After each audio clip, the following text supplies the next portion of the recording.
Expansion of the Armed Forces. Good evening, and welcome to Core Clarity TV. I'm Richard Lamptey. Today, we delve into the fascinating history of Ghana's armed forces, from its humble beginnings to its rapid expansion under Dr. Kwame Nkrumah's vision. At independence, Ghana's army was little more than a gendarmerie. But Dr. Nkrumah had grand plans. He envisioned a robust military capable of ensuring internal security, defending against external threats, and contributing to Commonwealth defense efforts. The transformation was remarkable. By 1964, Ghana boasted a formidable military with expanded firepower and two new branches, the Navy and Air Force. But this growth came at a cost. Let's explore the challenges and triumphs of this period. As your reporter, I'll take you through the key developments that shaped Ghana's armed forces. Dr. Nkrumah's ambitious vision called for rapid expansion, from 3 battalions to 9, plus an armored car regiment. This put immense pressure on military leaders and the national budget. The dismissal of British officers in 1961 marked a turning point as Ghanaian commanders took the helm. They faced the daunting task of realizing Nkrumah's dreams while managing limited resources. New units, including the Women's Auxiliary Corps and the President's Own Guard Regiment, were formed.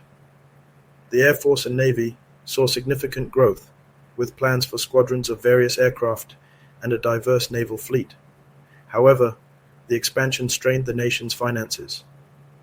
The military budget skyrocketed from 10 million British pounds in 1957 to 35.3 million in 1962.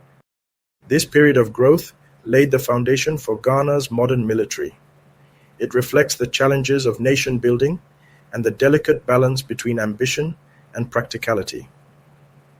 At independence, the Ghana Army consisted basically of a brigade group of 3 infantry battalions, deployed at Accra, Takoradi, and Tamale, a field battery, a field engineer squadron, a recruit training center, and the usual supporting services, i.e., S&T, medical, ordnance, engineering, provost, education, chaplaincy, and pay.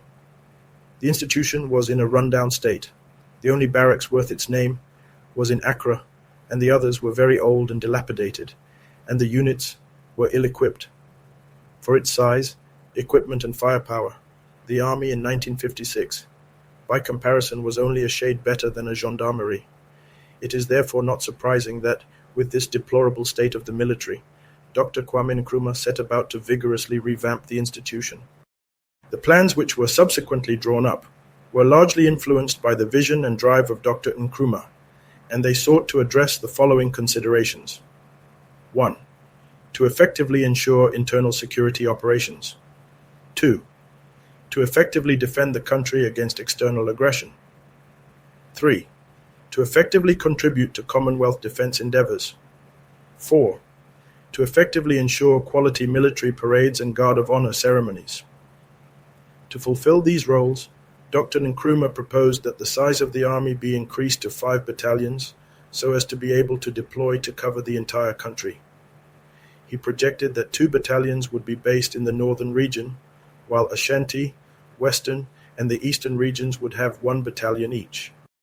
To attain efficiency and morale, the following policies were contemplated.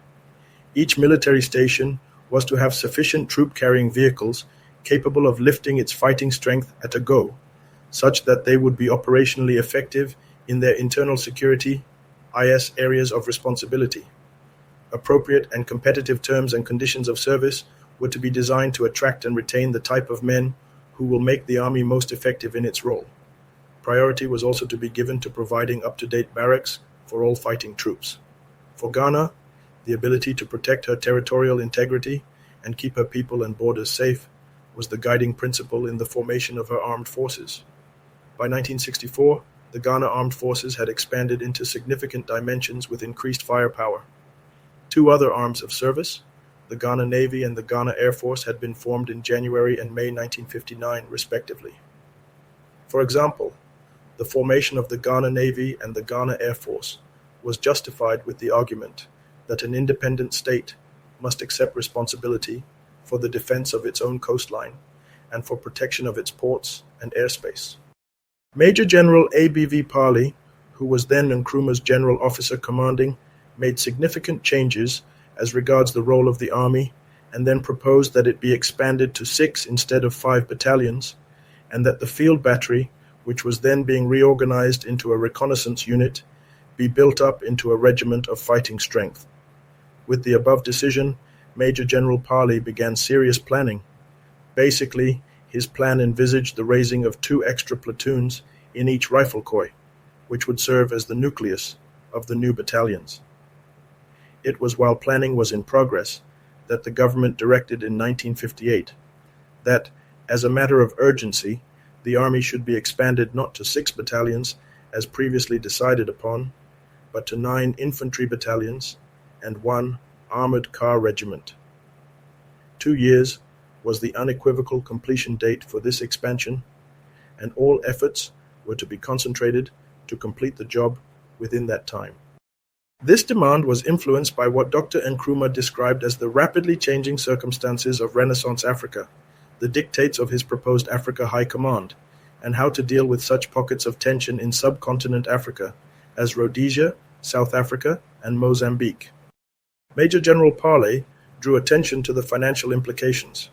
He warned, "In 5 years' time, the annual recurrent defense vote will be about 10 million British pounds, out of a budget of, at present, some 50 million British pounds, i.e., 20% or 1/5 of the national income."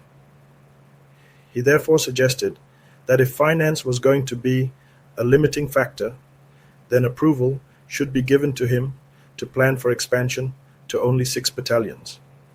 Alternatively, he recommended expanding the army in phases and called for consolidation after each phase. The phases were 1. 5 battalions plus 1 armored car regged by Deck 1962, 2. 8 battalions in 1966, 3. 9 battalions in 1967 to 68. The reason for Major General Parley's argument against the expansion was that what Nkrumah was insisting on was impracticable. Simultaneously expanding the army to divisional strength within 2 years and Ghanaianize all command appointments, not just of the major fighting units, but of the entire army, was something he saw as close to impossibility. Major General Parley was forced out in January 1960, and his place was taken by Major General H.T. Alexander, who was expected to continue the task of rapidly expanding the Ghana Armed Forces. Major General Alexander assumed duty earnestly and was astute enough not to question Dr. Nkrumah's raison d'etre for the expansion. By Major General Alexander's timetable, 3 new battalions could be formed much earlier than Major General Paley had advised. Stay tuned for more updates on Core Clarity TV. I'm Richard Lamptey. Thank you for watching.